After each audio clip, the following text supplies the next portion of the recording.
My name's Brittany. Thank you. My name's Brittany Reilly. I'm based in Lawrenceville, the neighborhood of Lawrenceville, closer to the city. I'm from Pittsburgh, but I have studied and lived in Chicago and later New York for about 15 years, and I came back to Pittsburgh in 2018. I've worked in the visual arts for about 2 decades. I started as an art student, and then I went on to work as a studio manager and project manager and kind of an arts administrator. So I'm here not to speak to you as an artist, but rather someone who has worked with a number of contemporary artists and kind of historic art collections. So I started my role as the executive director of the DeRoy Gruber Foundation in 2018, and we're based in Pittsburgh. And Erinelle DeRoy Gruber, some of you may be familiar with Erinelle. She passed away in 2011. She was a Pittsburgh-based artist who studied at Carnegie Tech until 1940, and she raised her family in Pittsburgh, exhibited all over the city and all over the world, primarily between the 1950s, very active in the 1960s and 70s. And then finally, in the 90s and early 2000s, she was working as a practicing as a photographer. So her mediums, she was quite prolific, and there were few mediums that she didn't explore. But what I brought to share with you are some examples of items from our archives and our gallery space, because our 2-part mission is first to be stewards of Erinelle's creative legacy and her collection of work that she left with the foundation. And the second part of our mission is to support artists and arts organizations in Western Pennsylvania. So the foundation has been doing that since they set up, and I continue to do that as their director and collections curator.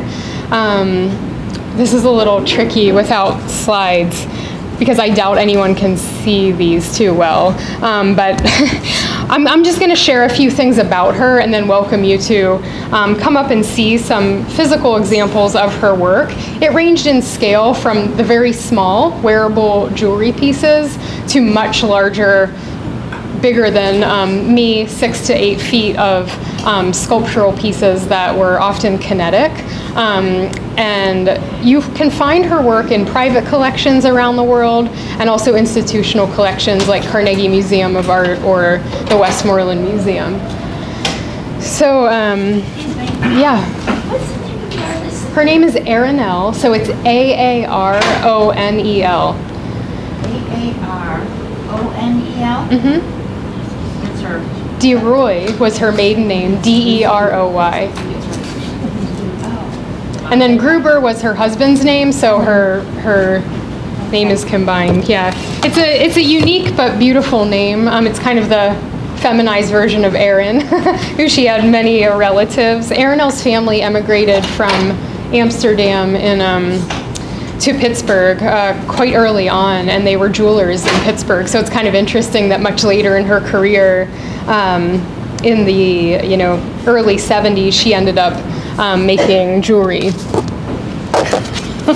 This is what I have to work with. But here's a historic photo of Erinelle in one of her exhibitions in the 1960s. Here's that image in color. And then later on in some of these images, you'll see photographs of our, again, gallery space and headquarters in Lawrenceville. And we're open to the public. So I take, private appointments and tours, which I'd love to coordinate with Vicki to host a group of you at any time to see a lot of her larger scale works. Yeah. So here you get a sense of, this is a piece that's in the permanent collection at the Westmoreland Museum, which most of you are probably familiar with. Their collection of American art is phenomenal. This is one of her early plexiglass sculptures from the late 1960s. So they had this on exhibit when they did a huge show on Erinelle in 2013. That was just 2 years after she passed away. This is a piece in our collection. It is, it's about 12 inches across to give you a sense of the scale. But as you see, she worked with this industrial material of colored plexiglass really early on, for a female artist in the 60s to be working with a kind of industrial material and be working with fabricators to figure out how to manipulate the material and then render something quite beautiful and delicate out of it is what fascinates me about her work. This is an upright piece. And so what you're seeing is, she's always using layers of multicolored plexiglass. This is a piece that rotates. So as you can see, it's kind of on a video here, but a lot of her pieces rotate, in a complete rotation at a specific RPM. So depending on when you're seeing it, you're getting a different view of the sculpture. This one is very tiny. It's up here on this table.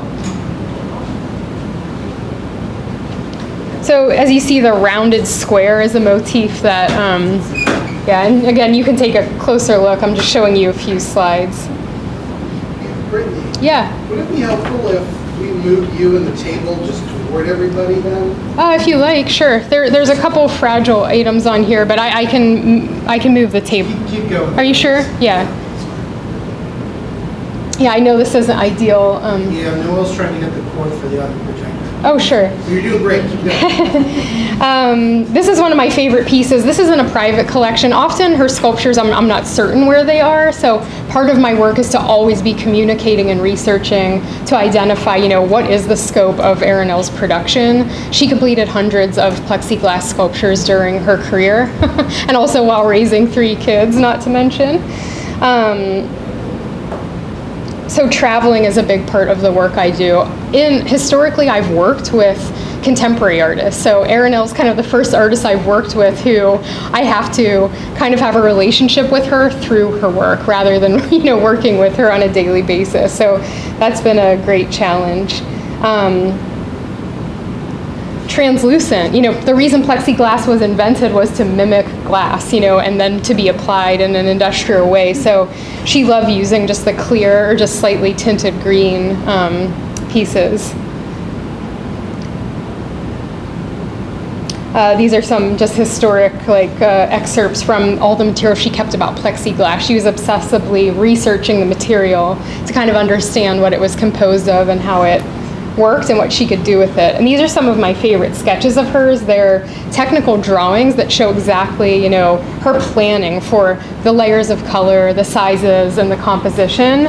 And then, this would be an end result. Obviously a very different sculpture depending if you're looking right at it or from a side view. There's another kind of technical sketch. Erin-Elle left us with amazing archives such as her typewritten notes about her exact procedure with making a sculpture. So she was very detailed and really loved to, keep that on record of what her process was. So when we're restoring a sculpture, which is a big part of what we do, some of these pieces have been broken or have been scratched or worn down over time. So to be able to refer to her notes can be very helpful. There's the miniature piece we have here, and this piece is about 5 or 6 times the size. So in a way, she was making maquettes and models to kind of figure out what the final would be. When you come up, take a closer look. Erin-Elle in her studio, she's creating a mold, and this has to do with how she got this bubble shape out of a flat sheet of acrylic. They would heat it slightly, place it over the mold, and then use pressure or vacuum to get the outcome of what she called the plexiglass bubble. So there's a lot of photos of her working with the fabricators or the technicians. Here they're standing at the press that they would lower down to make those shapes. Some other examples of her, very minimal but dimensional pieces. This is a very large piece. It's about 4 feet high and it rotates. She called these ones pillow plex. To have plexiglass almost feel like a soft pillow filled with air says a lot about her finesse as a sculptor. A lot of photos with her often standing amongst the sculptures, some more of those technical drawings and showing the result. There's Erin-Elle kind of interacting with one of her rotating plexi sculptures.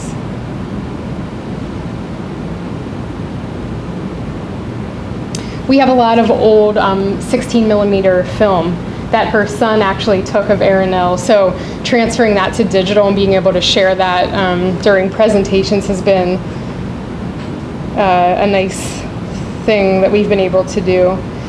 You know, there's other single artist foundations all over the country, all over the world, like some names that might be more familiar to you, like, you know, Andy Warhol has a foundation that's based in New York, or Alexander Calder has his foundation. You know, and the purpose of a single artist foundation always varies slightly, depending on what, you know, that particular mission was for that artist and their family that has, you know, or whoever has inherited the collection. So again, for us, it's to really share her creative process, to look after her work that's on the market, and to care for her work and help collectors care for her work. We have a lot of original exhibition catalogs that Aranel held on to over the years, so that tells us a lot about her history exhibiting. This is a catalog from Madrid from 1969. This was in Syracuse, New York, 72. This pink sculpture is currently on loan at, oh, they don't have to worry about the cable.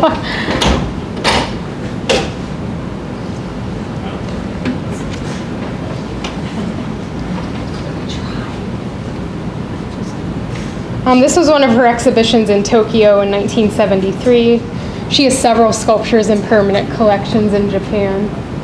It's okay. We're gonna try, you hook to that one, Yeah, I'm just up above. It's okay, because I'm kind of going through them a little faster since it's hard to see, and we can just look at the material Okay, that I sure. brought. Okay. Yeah.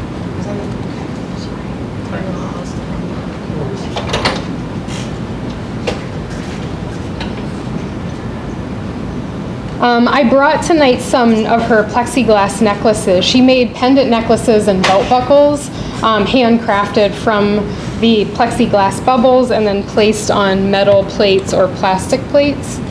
So those I always wear out when I'm going to an Aranel event, and sometimes I see them out in the wild. They were meant to be worn. You can see some of this material when you visit the gallery. You know, we have her original molds and a lot of her artist notes. Here's some more views of the jewelry. Some of the old press clippings when her jewelry was, you know, shown or shared at boutiques or art centers. This piece is in the collection of Trina Turk. Trina Turk makes clothes, but she's also an art collector. Yeah, so we did a special project with Trina in 2022 in Palm Springs. When I realized she collected Aranel's work, we decided to collaborate and present Aranel's sculptures in her store. So if you know her clothing, it's very colorful. So it was a perfect collaboration. How do you spell that last name? Of the collector, Yeah, no, the lady that made the clothes. Trina Turk, T-U-R-K. Oh, okay, thank you.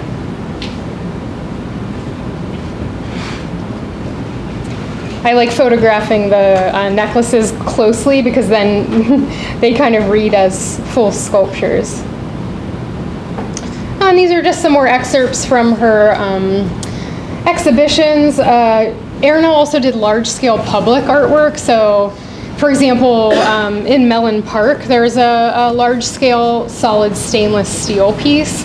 You know, her working as an artist in Pittsburgh, her husband owned an American Forge and Manufacturing, so she worked with their technicians to produce these larger scale metal sculptures. So something we do is look after those. You know, are they in good condition? Do we need to talk to the City of Pittsburgh Public Art Collection about maintaining them? It's really another way of stewardship for her work. These are some of my favorite images. Aranel's there, and this is one of her largest paintings.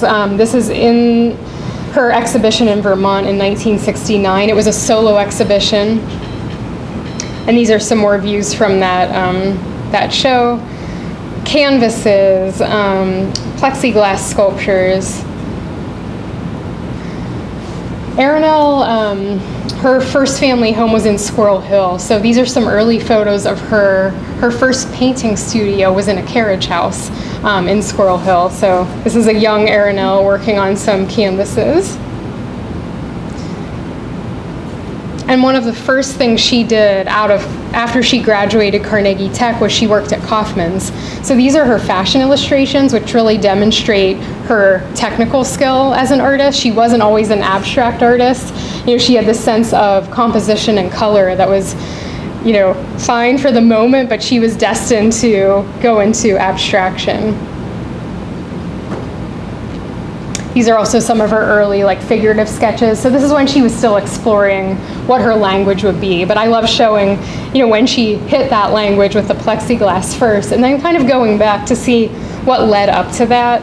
Abstract expressionist paintings that have a lot of movement and action in them. These are more of her paintings. These really kind of bold multimedia pieces that combine collage and acrylic. Her first major solo painting exhibition was in 1953, so from there she would continue exhibiting rigorously.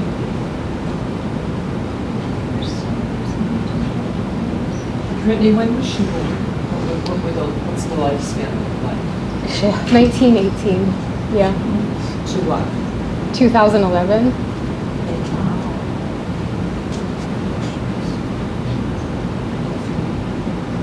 And her first, real exhibition wasn't until she was 40 years of age. So she really took some time to find her space in exhibiting. And again, when she went to Carnegie Tech, she didn't study art. She wasn't in the art department.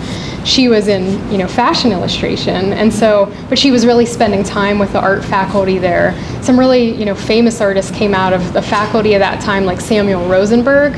So she was spending time with them and learning to paint, with Sam Rosenberg, kind of after hours. And in some ways she's self-taught, even though, she's connected to that university. Here's when her metal sculptures, take on some color. So you begin to see the relationship between all of the mediums that she worked in. Here she's standing with her husband Irving with one of her paintings. Industry inspired her. Here's a crane hook that was made at a metal forge, and as you can see, she kind of adopted that pattern into her painting. There she is with one of her paintings. You can kind of see the scale and her very chic style, very Trina Turk style.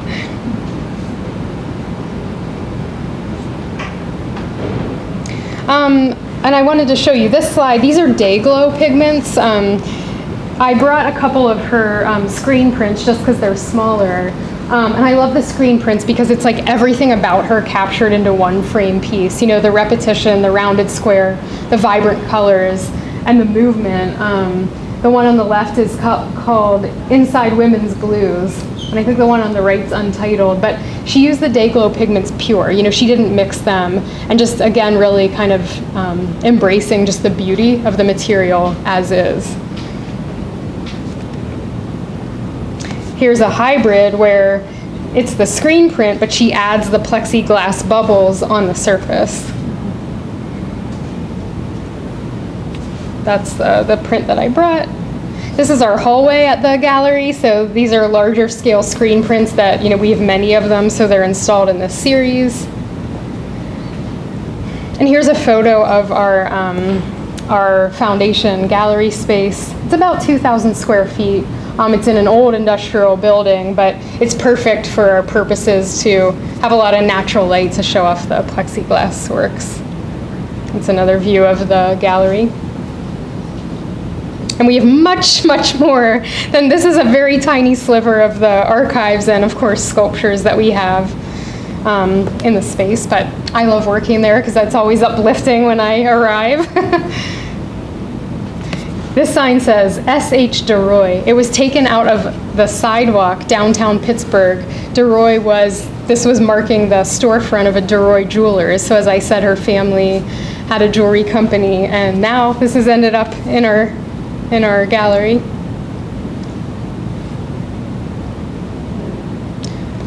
These are Your gallery? sorry? Is that the front of the gallery? No, this is, we don't have a storefront facing window. Oh, This is Trina Turk's store in Palm Springs, so this was our installation of her sculptures in kind of a very jewel box kind of setting. We produced a special catalog for that project, which we'll often do for, so we're looking at the history of Arinel's exhibitions, but we're also producing new exhibitions because that's really the strongest way to showcase her work and share more about her legacy. So I have a couple of those catalogs up here. Here we're installing the work in California. I like to be there when I can. There's a lot, as many of you know, there's a lot of art professionals you can work with, art shippers, art installers, gallery preparators, but as much as I'm able, I love to travel with the work and be there when it's presented because you become so familiar with it, working with her collection that, it becomes like, Like your children. yes, like your children. You just want to make sure they're okay and that they're looking their best, right? This was a recent special project, again, on the West Coast.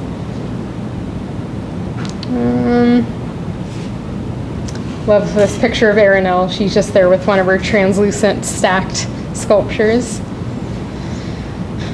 Our collectors will loan works to special exhibitions. This show was at the Oklahoma City Museum of Art a couple of years ago. They were showcasing optical art and kinetic art from the 60s, and so they used Arinel's piece in that exhibition. There you can see how large that one is. This show was in Toronto and then traveled to Paris. This piece was recently on view. It may still be at the Carnegie Museum. So this one rotates. This was an exhibition in Los Angeles by a contemporary art gallery. Everyone in the show is a contemporary artist, and they decided to include Arinel as a way to kind of, tie it to history a little bit. The theme of the show was pink, so I loaned the most pink sculpture that we have. You'll see it's clearly a color that she favored. Yeah, one more view of our gallery. But those are just some slides that, help me to kind of give you a sense of Arinel's aesthetic and her working process. So feel free to just check this material out. Some of these I showed photos of, and they're not too precious, so flip through exhibition catalogs, facsimiles, jewelry pieces, and this is a finished sculpture. This just came in for restoration. You'll see there's some little bit of surface light scratches. So it's incredible what the right conservation process can do for historic work, because we'll polish this and it'll look like it was made yesterday. Sometimes repairs get a little more complicated, but I brought this one to show you just, because it's a good example of, depending on where you're looking at it, it becomes, a different piece as well as. Does that belong to the gallery? Yes. Oh, okay. Yeah, both of these do. And again, the screen prints, which these have been reframed. When I started working with the foundation, the setting was Arinel's studio near Churchill. So she lived in a modern house in Churchill, and just down the road was her studio that she had for years. And my first task was to move everything out of her studio and into a new headquarters space. Because, Arinel passed and she wasn't utilizing it anymore as a studio. And really you want more ideal conditions for storing art. Not only do you want to be able to invite people to experience it and be able to show it in a gallery setting, but also UV rays and temperature control, things that I find many artist studios are just like a beautiful chaos, so it was incredible, but we really had to process the collection, retain all the things that said something about Arinel's work and personality, and put them in the headquarters space. So that was a really special process that I'm glad I was a part of from the start to the finish. And it's really an ongoing process. It's kind of never ending because I'm always discovering something new and thinking of a new way to share and present her work. And again, you're welcome to visit, and you'll get a better sense of that if you do. But I'm happy to answer any questions. Our website is pretty thorough. You can see a lot of this imagery, just a kind of summary of Erinel's history, kind of overview of galleries that she worked with. It was really important to her to inspire emerging and practicing mid-career and successful artists, especially in Pittsburgh. So that's why I'm here, because you never know what might inspire someone. So if you weren't familiar with her work, I hope that something about it resonated with you. And feel free to explore our Instagram, our website, and reach me anytime to chat about her work. And she was so close with many other Pittsburgh artists, like Thad Mosley or Jane Haskell, artists that were her peers, her contemporaries, and so some of them that are still with us always have good stories for me too. So the Ice House Studios is dedicated to Erinel, and do you do anything else there?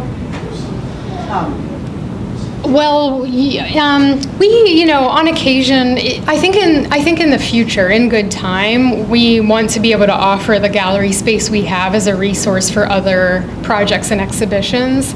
We're working on a grant program that would grant, support directly to artists, and then part of that could be exhibiting in our space, because it is centrally located in Lawrenceville. So but for the moment, just because it's somewhat new. I mean, we opened it in January of 2020, but everyone knows what happened after that, right? So we said we're here, and then it kind of had to scale down. But since then, it's kind of been a silver lining, because I've been able to have like private visits.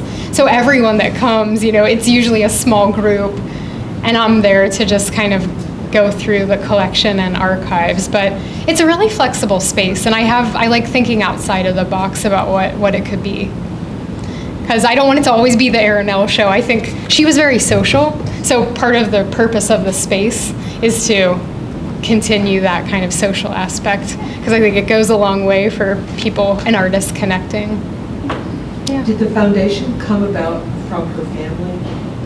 Yes, Erinel and her husband Irving chose to set up the foundation while they were still with us, and endow the foundation to be able to support our mission. So our structure is 2 trustees and myself as the director. So we kind of guide, our programs and our activities to ensure we're fulfilling that mission. But her family's very supportive in so many ways, sharing about her to helping us kind of make decisions about what we want to do with the foundation and make sure it's following what her vision was. But it was helpful that it was set up during their lifetime, because the mission's always been very clear and the family's always been a part of that. Some of Erinel's work was sold. The family couldn't keep everything. They kept for the foundation collection really key pieces, a really dynamic array of her work. But some of you might be familiar with Concept Gallery and Auction House. You'll see right after she passed away, a lot of her work came up for auction at Concept. So that was a chance for collectors to have an Erinel Gruber work, and her work still comes up at auction. Sometimes the foundation will purchase the piece so that we can keep, our collection fresh, and sometimes a collector will decide to purchase a piece from auction. So that's always exciting to see, new things come up and have them come into new hands or come into our collection. But the family's quite involved. Yeah. I think being around all this, have you ever tried personally to work with plexiglass or take a workshop with it? Or, I would think being around it, you would want to dabble in it. Right. It's, as I think I mentioned, when I first went to art school, and in, studio practice, I thought I'm going to go to school to become an artist. But pretty early on, I'm like, I want to be a facilitator and a mobilizer. So I've worked in that capacity with artists. With this collection, I have gotten my hands dirty quite a bit because there's so many components that Arinelle had in her studio, like loose pieces and bubbles and sides. So, sometimes we'll use those to test out like a restoration process on, or to add on to a piece for a restoration. So yeah, it's helpful that I'm comfortable, working with materials, because sometimes it comes up. But I'm always looking for resources to understand this material, plexiglass, more and more, because it's a little bit new. Like for art conservators, there's so much literature on how do you restore an oil painting or an acrylic painting, because this is a very old problem. Plastic, these were just made in the end of the 60s. So yes, they're historic, but they're just kind of reaching an age where we're realizing, we're starting to understand, does plastic age and what are the issues with that? So from the art restoration perspective is where I kind of pay a lot of attention to resources. And we have some extra bits and pieces that when kids come to visit, they're always wanting to make something. I have a little special pile that they're allowed to play with. Yes? Does plexiglass lose color or yellow or anything over time? How do you guys combat that? It's a really good question. But I always say, similar to what I said about the, for example, oil and acrylic paintings, plexiglass, because it was literally designed and manufactured to be an industrial material that would withstand all of the elements. I mean, one way that it was used was for skylights, in architectural spaces. I've been in many a house or space where, you have a plastic or plexiglass skylight. So this material has fared much better than some more traditional materials in our collection. And in fact, it has always been indoors. Her outdoor pieces are the metal ones, like the solid steel or aluminum, whereas the plexiglass we've kept very safe with, monitored or protected from UV rays. So when I look at archival images, it's the slide that fades more than the artwork itself. The color fastness is actually pretty remarkable. So that's exciting, because also with the day glow pigments, these screen prints to me look like they were just run yesterday. So with the right conditions, thankfully they weren't exposed to inappropriate amounts of UV rays. Some of the translucent ones, if anything, would start to show a tinge of aging, yellowing, but it's typically not severe. She used adhesive to glue, one plexiglass surface to another. So sometimes you see the adhesive starting to yellow or fail before the plexiglass itself. So yeah, these are always interesting challenges for us and for conservators.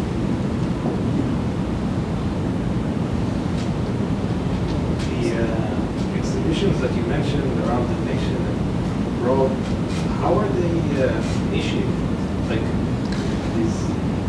The other galleries come to you, or you? Yeah, it's a good question. It's both ways.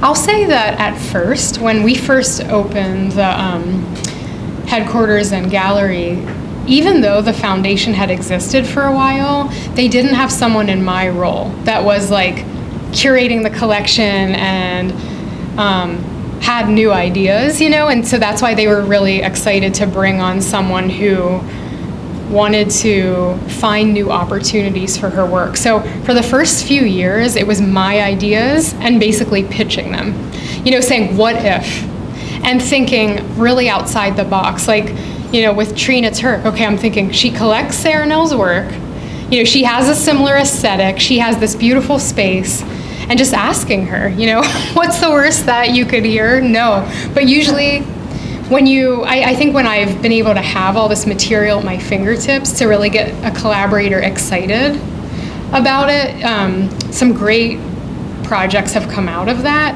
And then in time, I've now noticed we're getting approached. So I had a gallery owner and dealer in Los Angeles see her work somewhere and then reach me about she wants to do a show in winter that would be Aranel and 2 other female artists that work with plastic in the 60s. So I love that concept. And I had never heard of those 2 artists. So it's like, wow, what a, fresh idea. Just when I thought I knew everything about her, there's always something else to uncover. So it goes both ways, but at first it took thinking about potentials and just saying what if and asking. And then the more her work is seen, the more it gets someone else's gears going. The issue was before is that not enough people were seeing her work. It was kind of hidden in her studio. Was it cared for? Yes. But just because you're protecting it doesn't mean you're taking care, right? We need it out for fresh air. So when I worked with contemporary artists, it can feel daunting, like how to spark, new projects and new collaborations, but putting in some of your own time of just asking, and getting a couple yeses, you'll see eventually will go the other way too. That's how it's kind of worked for us, and I've seen that from my experience working with contemporary artists. That's kind of applied the same concept, but yeah. Are any of the pieces at the gallery ever sold? Yes. There's often like a foundation collection that's just a permanent collection. While we do have some pieces that are in our permanent collection, there are others that for the right collector, for the right collection, we would consider a sale. And when would that right, what means right? It's, let's look at the collection and the collector. Is Aranel's piece being in that collection, actually perhaps more beneficial than being in ours? Where will it be shown? Who will be seeing it? What does it say to uplift her work that, having the accolades that it's in a, significant collection? So it's kind of like, it's not about, money just can't buy the opportunity. It has to be an opportunity that fulfills our mission. It's uplifting her work. So we have conducted some sales, and sometimes they take a long time because we're thinking about it just as thoughtfully as the, institution or the private collector. So You would have to police it basically if it were ever sold.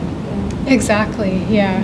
And then again, since I'm keeping an eye on auctions, or sometimes like a family estate will contact me and they'll say, we have an Aranel sculpture, we didn't know who this was, but we see it signed, and they may be interested in donating it to us or selling it to us. So there's ways we can kind of replenish pieces in the collection. The most important thing is to have a range of work that always represents, like, there's an excellent example of everything that she did. I would never want there to be like a gap in that way.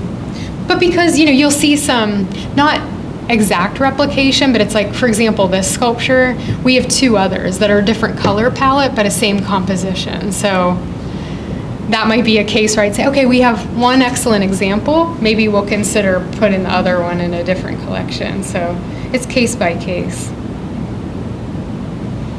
When you started at that gallery, was the gallery space already there, or did you have to create it from scratch, or just alter it, or? Because it looks beautiful in your pictures. Thank you. I did create it from scratch. I used to run a gallery space when I lived in Chicago. I was much younger then. I had 20 times as much energy, but that experience gave me a sense of, okay, how do you come into a raw space? I mean, we're in a beautiful warehouse building. I love those, the leftover, in post-industrial buildings of Pittsburgh. The Ice House Studios has, multiple tenants, architecture offices, other arts organizations, art studios, recording studios. So it's a very creative building. And we were looking for the right home. Everything was in her studio. And my first task as their director, which to me was a dream come true, was to basically shop around for a space that could house this collection and then kind of design how will it look. So, It has raw concrete floors, extremely high ceilings, soaring windows, you know, a lot of character, the original brick. Erin was a Pittsburgh artist, and I wanted the space to kind of reflect the way that influenced her. So I really like this style, and it took many months to get the space right, and then kind of care for each and every object. Where will we put it? You know, how will we store it? How will we display it? I worked with a kind of contractor to design a special platform that could kind of lift everything a little bit, but you know, multi-purpose kind of platform. So that was a really exciting time, you know, to open that to the public and to say to everyone, here is the Erin that you know, but kind of in a whole new setting. I think it was really refreshing for the family and for her followers, so to speak. Was she still alive when you started creating this? No. Oh, Yeah, so she passed in 2011. That's why it's so special to me when like her old friends or old studio managers or collectors come out of the woodwork and they tell me stories about Erin, because I've had to learn her personality in those ways. But what I love to hear, and I hear it a lot, is Erin would love this, or this is like, feels very Erin, you know, and that is like yes, you know, because what influenced me to design that space, it's like her work speaks for itself. The space is very minimal. We don't need much. But then when we had it all white and the white platform and we started placing sculpture by sculpture like you saw in this image, it's like some magic happened. So I'm like, you feel, I think, her presence and her creative presence in the space, and that's what I love about it. But yeah, that was definitely a fun period. And we're always working on it. You know, historic buildings also have their problems, so we always have little repairs. But it is a safe space for the collection, so. Well, I'll open these slides back up. You could browse anything you like, and I know it's getting late, but I really appreciate, Vicki, you inviting me to share, and I'm sorry about the mini images, but again, I hope that some of this was inspiring for you, and stay in touch.